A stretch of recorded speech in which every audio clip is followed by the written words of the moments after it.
Hello, YouTube, LGBTQIA plus folk, queer women, and everybody else that's stumbling upon here. Welcome, welcome, welcome. Welcome to the review of episode 2, season 1, episode 2 of The L Word. I've just gotten done watching it, and my god, there's been some progression.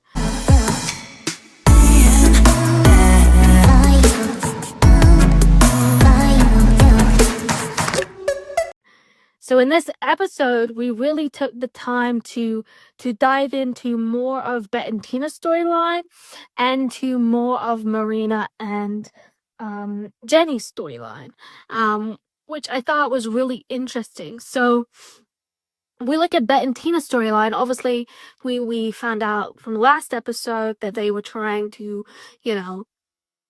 have a baby. They're trying to find donors. Well, we get a progression from that. So we start to see early on in the episode some cracks begin to form. I think it can be hard to, maintain like harmony when you're having difficulties trying to find a baby. I mean, that can be difficult, because sometimes you lose passion in what you're trying to do because it becomes so much like a job as you're trying to find the right donor, as you're trying to find, the right setup. It could be challenging. And I think we got to see a little bit of that difficulty, especially surrounding racial identity. I mean, I think also it highlights some issues of potentially being in an interracial relationship. Who is going to be the donor? Is there going to have some, remnants of my identity in our child? And I think also Tina's startledness of having the donor potentially be Black was very interesting because I think it does highlight maybe the racism that does exist within our community. And I think it's like the sort of, that I think even within our community, because we are an oppressed group, doesn't mean that we don't fall into the same trap of presenting other forms of oppression to other demographics. And I think that's the sort of interconnectivity of it all. And I think Tina said something very interesting, which was that they're already going to be growing up with, lesbian mothers. They don't need another form of otherness, right? To kind of instigate that there is such a thing as an acceptable level of difference, but if you are too different, then that's where you draw the line. And I think that's a bit of a problematic view because I don't think it's helpful to say there is such a thing as being too different. I think that this is a spectrum that we're on, right? We're on a spectrum, and everyone's gonna be whatever different they're gonna be. And I don't think it's good to say, well, there's too different. This is too much. Because that's still placing arbitrary categories, right? You're trying to get out of the arbitrary categories of being straight, but then you're implementing other forms of categories that are still also unhelpful. It's like you can't move the goalpost from one domain to another. So I thought that was an interesting thing, but it's probably representative of the people in the times. And I think it's also representative of today where, in today's time, we're getting that backlash of people being like, well, I accept if you're this, but if you're this different, this type of different, well, now you're gone too far. Now you've crossed the line and that's too much. And so even in today, and I think it's very prominent within the LGBTQ plus community where, we impose our own sets of arbitrary categories that are equally as unhelpful as the ones that have been imposed onto us for non-queer people. So I thought that was a very interesting line that popped up. I think it's very representative and very relevant, especially given our current time. And I do like the kind of the struggles of the intersectionality of race in it, because I think that plays a huge part as well. That white queer women are going to face different struggles to non-white queer women. We aren't going to have the same added pressures because of our race that non-white queer women will. So it does present a very different lived experience because of that. So I think it's very interesting to examine those issues in that episode. And so I thought that was really interesting. Thought it was interesting that they were even going to entertain having a threesome. Like I mentioned in my reaction, I would not recommend that if you're going to have if you're trying to find a donor or you want to have a child as a couple. I think, you know, having a threesome, you do run the risk of complicating things. I'm not saying you can't have that if that's what you want to do. I'm just saying that, like, I can't see a scenario in which that would not be complicated. Now, you might disagree with me in the comments, but like, either way, like, I feel like when you go through the act, there's some type of like entitlement I think the other party gets that I think makes it very difficult if you're trying to be just parents as a lesbian couple. So I think it can, in a lot of circumstances, I think it can complicate it. So I don't think it's necessarily the go-to thing to do. I think having a donor is probably safer so that you don't run the risk. But I don't know. There might be a situation where it works out and it works out well. But it was interesting that he said, "Oh, why is it that whenever dykes want to sleep with you, they just want to they just want my sperm?" Well, yeah. What are you expecting? These are lesbians. They're not gonna want to sleep with you for fun. They're not gonna want to sleep with you for pleasure. They're not into men.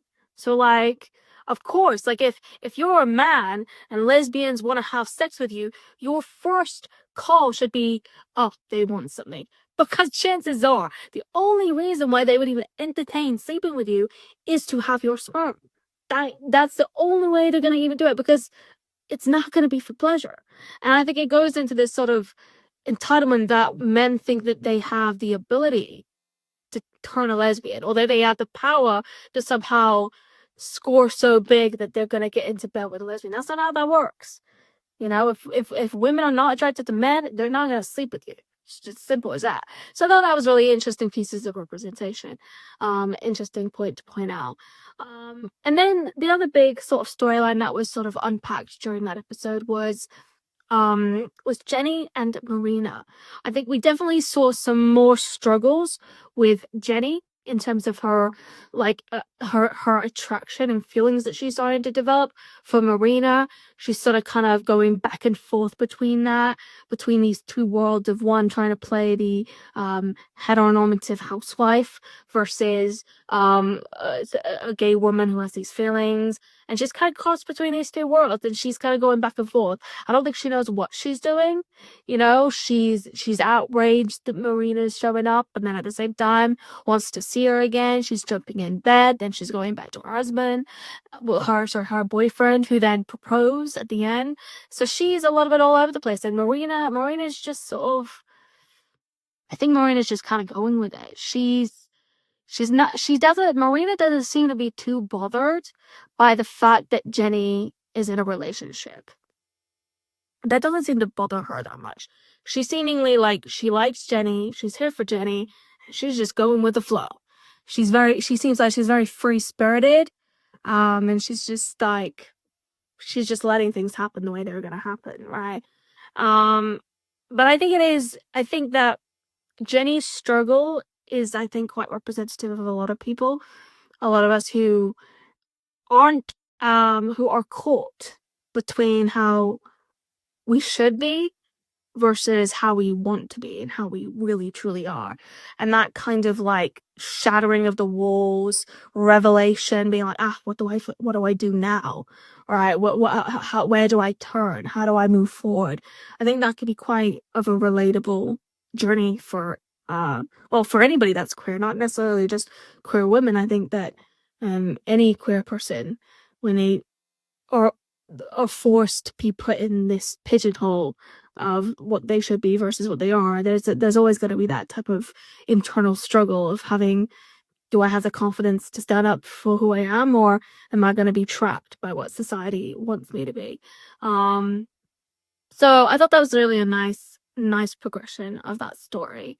And then And then obviously we got a little bit of stuff with, you know, with Alice and with Dana in terms of like highlighting maybe how small the community is or how it is perceived to be small. Because I'd imagine when you're part of like the LGBTQIA plus community, because you're in a minority, sometimes it can be hard to find people that are not only that are into you, but are of the same sexual orientation. And so the pool can look a lot smaller. And so because the pool is a lot smaller, there is a higher amount of chances that you have slept with each other because you don't have a lot of picks to pick from. And so definitely in circles like that, it stands with reason that, you know, that person slept with that person, but they've also slept with that person who has been your friend and blah blah blah. And everything sort of links together like a spider web. So it can be hard to, you know, meet quite a variety of people in a minority group. So I thought that was interesting to kind of look at that perspective. And you know, Shane's just doing Shane. Shane is, you know, out here. Not much was looked at with Shane. I think maybe we'll get more of a story with her later on. But she's very much on the side right now. Um, and yeah, I think Tim's just still oblivious. I think Tim is sensing there's something wrong, but doesn't know what it is. Is completely oblivious to what it is. He just knows that there's something bothering Jenny, right? Clearly, like, as much as Jenny wants to hide these sort of struggles, it is still coming out in a type of way. And Tim is picking up on it. Because I think, you know, no matter how hard you try to hide things, sometimes they will come out and people will perceive that and they'll see that something is not right. And, you know, and I think that's kind of, you know, you can't run away or hide, you know, forever. Sooner or later, you're gonna have to kind of face whatever these demons are. So I thought that was really interesting as well. But overall, I think it was a lot more happened in this episode. I think we had episode 1, which was sort of building of the characters, and now we're starting to get into these storylines, and we're starting to get more progression, and we're starting to get really dig into some of these issues. And so I'm really excited to kind of keep this journey, keep seeing where the story goes, see how all of this unfolds. And so yeah, keep tuning in for my reviews. That's it for my review of episode 2. If you liked what you heard, make sure to give it a thumbs up, like some, make sure you subscribe. And of course, if you want to see my full unedited reaction to episode 2, please check out my Patreon. The links are in the bio. You'll get access to all of my reactions unedited. And I will see you for the next review. Take care, guys. Bye.